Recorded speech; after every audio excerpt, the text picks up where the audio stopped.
नमस्कार। आज की इस वीडियो के अंदर हम 18 पार्ट का दूसरा जो पॉइंट था चरक वो पढ़ेंगे। वीडियो को शुरू से लेकर अंत तक देखिएगा। वीडियो को लाइक भी कर दीजिएगा, शेयर भी कर दीजिएगा और सब्सक्राइब कर दीजिएगा चैनल को। चलिए दूसरा जो हमारा है वो है चरक। ध्यानपूर्वक देखिएगा वीडियो को। ट्राइपॉड लगा नहीं इसीलिए हम पकड़ के ही लगा रहे हैं कि चरक है। देखिए चरक आयुर्वेद चिकित्सा शाखा के महान आचार्य के रूप में प्रयागत रहे। यानी चरक थे जो आयुर्वेद जिसमें आयुर्वेद का मतलब होता है जड़ी बूटियों चिकित्सा का, जहाँ से हर कोई इलाज किया जाता था। जो महान आचार्य थे चरक पहले चिकित्सक थे जिन्होंने पाचन उपाच्य और शरीर की पत्ती रक्षा की अवधारणा दी।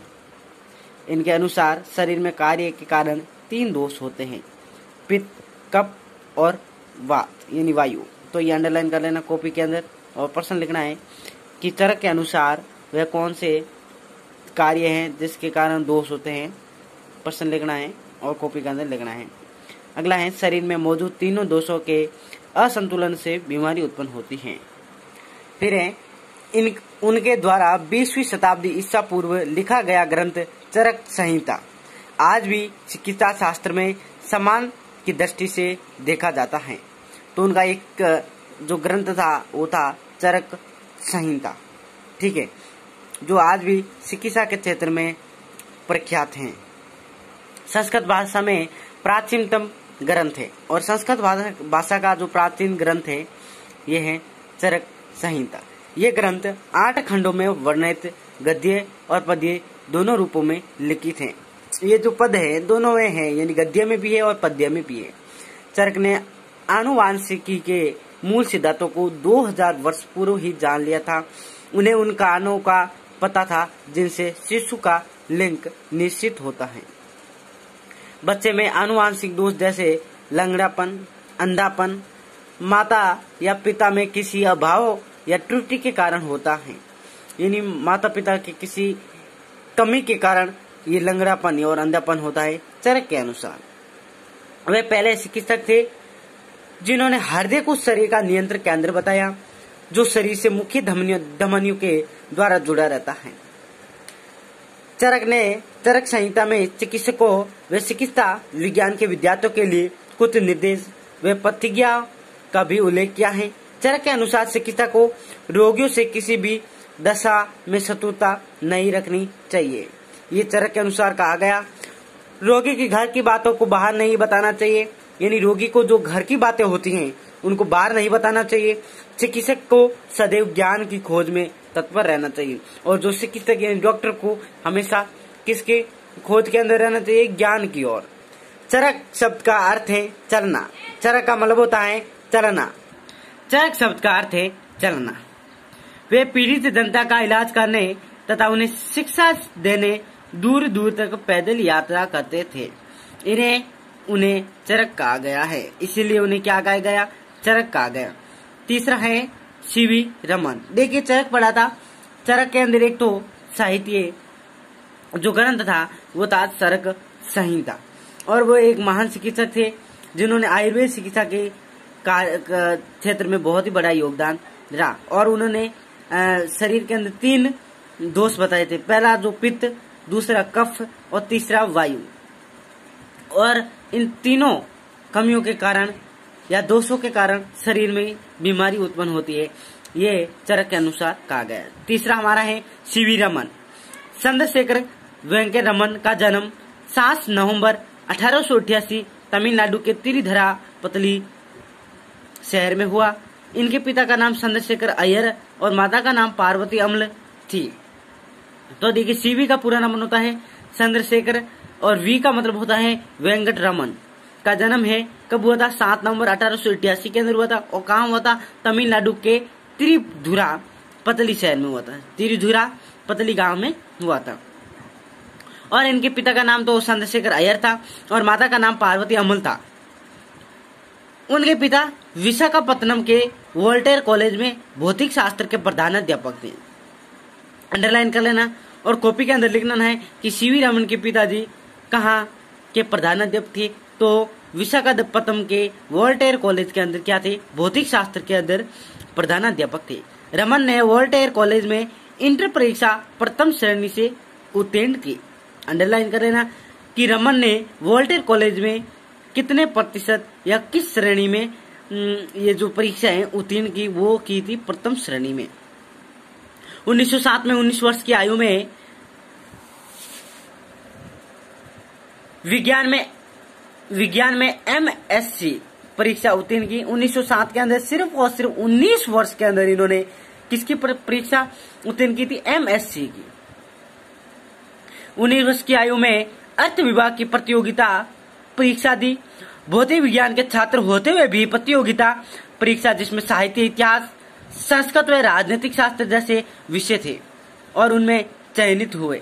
भारत सरकार द्वारा अर्थ विभाग के उपहाल लेखापाल नियुक्त किए गए। रमन ने वीणा, मृदंग, तानपुरा आदि भारतीय वाद्य यंत्रों तथा वायलिन, पियानो आदि विदेशी यंत्रों के ध्वनिक गुणों का खोज कर भौतिक सिद्धांत प्रतिपादित किए। तो अंडरलाइन कर लेना है और कॉपी के अंदर आज का होमवर्क के अंदर आपका सवाल रहेगा, प्रश्न रहेगा कि रमन ने कौन से विदेशी यंत्र का गुणों के खोज की और उन्हें भौतिक सिद्धांतों के अंदर प्रतिपादित किए। तो आपको ये प्रश्न लिखना है और उत्तर होगा वीणा, मृदंग, तानपुरा, ये जो तीनों हैं ये थे, और वायलिन, पियानो ये जो विदेशी यंत्र थे। अगला है,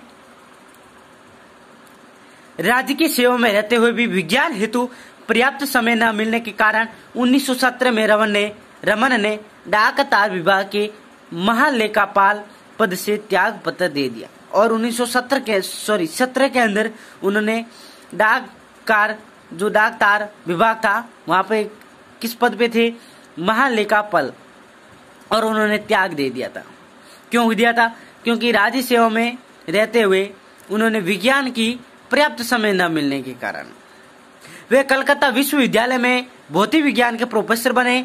तो वे अंडरलाइन कर लेना और कॉपी के अंदर प्रश्न लिखना है कि 1970 के बाद महालेखापाल पद से त्याग देने के बाद वे भौतिक विज्ञान के कौन से प्रोफेसर बने और किस जगह बने? तो कलकत्ता के अंदर बने थे विश्वविद्यालय के और भौतिक विज्ञान के प्रोफेसर बने।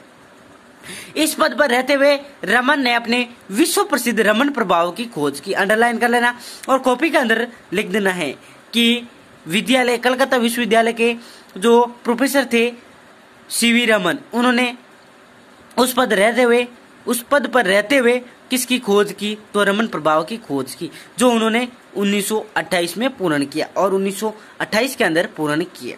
रमन प्रभाव की खोज पर 1930 में नोबेल पुरस्कार से सम्मानित किया गया और रमन प्रभाव की खोज के कारण उन्होंने 1930 के अंदर उन्हें नोबेल पुरस्कार से सम्मानित किया।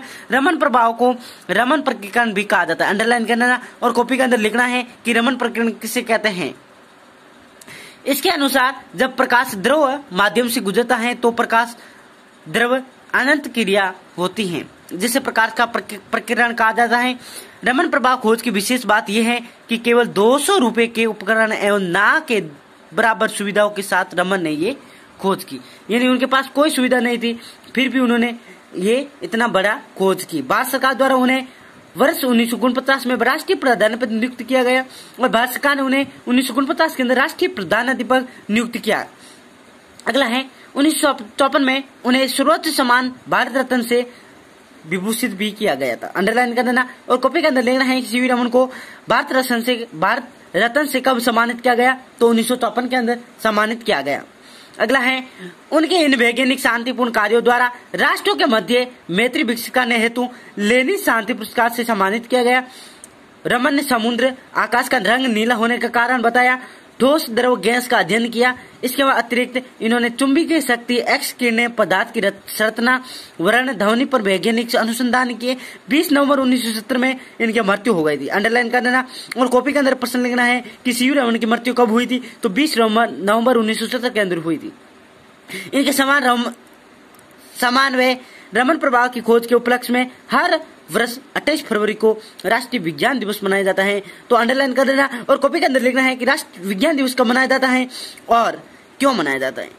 अगला देखिए, अगला आपके डॉक्टर होमी जागीर बाबा हैं, जो कि अगले वीडियो के अंदर पढ़ेंगे। वीडियो अच्छा लगा तो लाइक, शेयर और कमेंट करिएगा और हमें कोई सुझाव दीजिएगा। जय हिंद, जय भारत, वंदे मातरम।